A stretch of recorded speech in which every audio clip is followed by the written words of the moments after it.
Yo l'équipe, j'espère que vous allez bien, j'espère que vous passez un bon début de week-end. On se retrouve aujourd'hui pour une nouvelle vidéo sur Jujutsu Kaisen Phantom Parade. Ça va être une vidéo du coup sur l'arrivée de Megumi qui était imprévue, qui est arrivée hier. Donc on va analyser un petit peu le perso, je veux dire s'il faut invoquer ou non.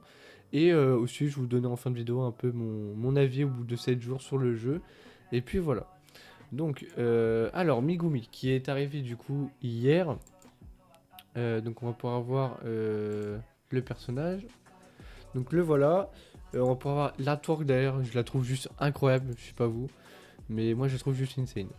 Donc on va pouvoir voir du coup sur sa compétence numéro 1. Du coup elle inflige à la cible ennemie aux cibles ennemies 180% des dégâts physiques en dégâts mêlés, donc multi-cible si je me rappelle bien, dégâts mêlés.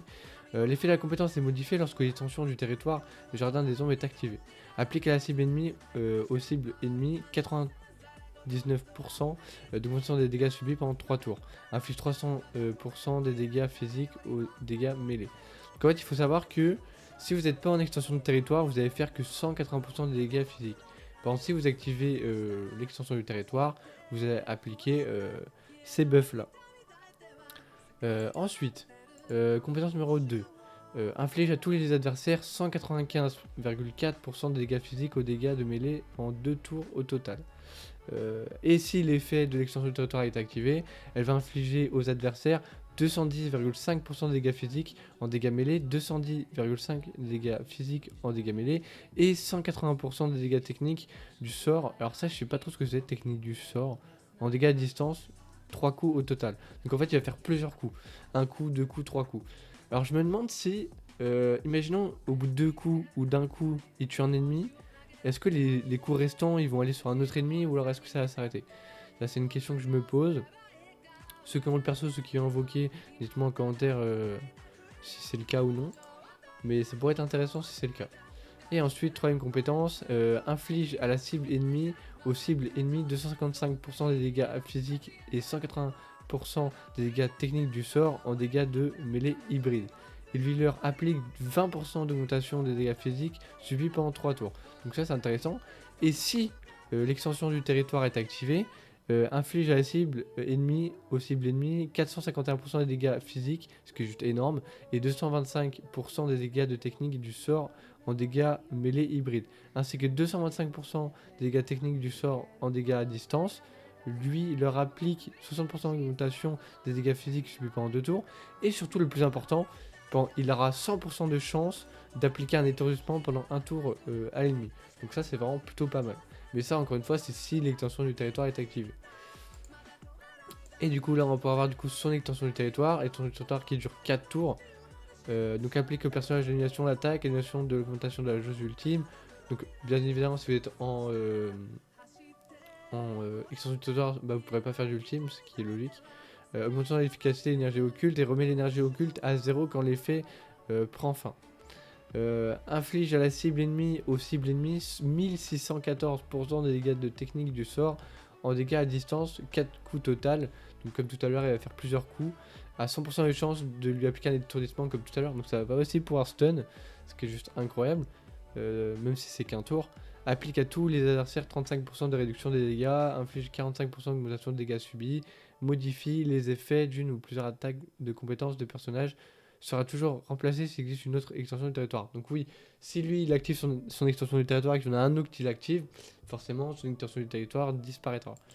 Donc vous avez, comme si vous avez pu un peu le comprendre, le personnage ne sera pas forcément un DPS, mais plutôt un sub DPS et support. Ouais, plus un support sub DPS quoi. Parce que vous pouvez pareil, vous faire des buffs, donc c'est plutôt cool. Et surtout ce qui va être bien avec lui, c'est que le but c'est de vraiment de one shot quasiment, parce qu'il va faire beaucoup de dégâts d'un coup, donc c'est plutôt pas mal. Et ensuite du coup pour sa memory, donc pour le premier passif, souvenir des repos des adultes 2, se déclenche l'utilisation d'une compétence de commande ou d'une compétence ultime, et du coup ça va restaurer 30% des PV du personnage et va restaurer 250 de la jauge ultime du personnage. Donc elle peut s'utiliser au bout de 5 tours. Et ensuite le deuxième passif, repos des adultes auto au début du 4ème tour, utilisable une fois seulement lors du combat, applique au groupe allié 25% d'augmentation des dégâts infligés pendant 3 tours. Ça c'est juste broken. Quand même 25% c'est plutôt pas mal, c'est pas négligé. Donc voilà, donc comme vous avez pu voir, comme je vous ai dit, c'est plutôt un support sub DPS. Il va beaucoup faire de dégâts, mais d'un coup. Donc quand vous activez l'extension du territoire avec tous les buffs, etc., il va faire beaucoup de dégâts. Donc ça c'est plutôt intéressant. Mais le problème, est-ce qu'il faut invoquer ou non? Bah j'ai envie de vous dire non. Parce que déjà actuellement, moi qui ai dépensé par exemple 0 cristaux free to play, je n'ai pas assez pour faire une pity. Donc vous avez aussi sûrement pas assez pour faire une pity, à moins que vous cash play. Donc on n'a pas assez. Le problème aussi, c'est que Utah devrait arriver après. Sauf que, comme on a pu le voir, bah, j'ai l'impression que l'ordre va pas être respecté, ou alors ils vont rush. Donc je sais pas si Utah arrivera dans 2 jours, dans 3 jours, dans 3 semaines, je sais pas quand elle arrivera. Est-ce que avant Utah il y aura un autre portail avant? Ça j'en sais rien non plus. Enfin, vu que maintenant en fait avec l'arrivée de ce portail là, bah en fait on a un peu perdu. Au final ça se trouve, est-ce qu'on va suivre le rythme de la Jap ou pas? Bah on ne sait pas. Donc moi, mon conseil c'est de vraiment pas invoquer dessus. À part si vraiment vous kiffez le perso, bah alors foncez, allez, invoquez sur le personnage. Mais sinon, n'invoquez pas dessus, sachant qu'en plus, Megumi va pouvoir rejoindre la perma plus tard. Et que Yuta, elle sera un personnage exclusif de mémoire, du coup elle ne les rejoindra pas à la perma. Donc ça va être, en plus d'être un perso broken, bah on pourra pas la revoir maintenant quoi. Ça se trouve même jamais. Enfin, je sais pas que si Yuta est ressorti plusieurs fois sur la Jap, je sais pas trop.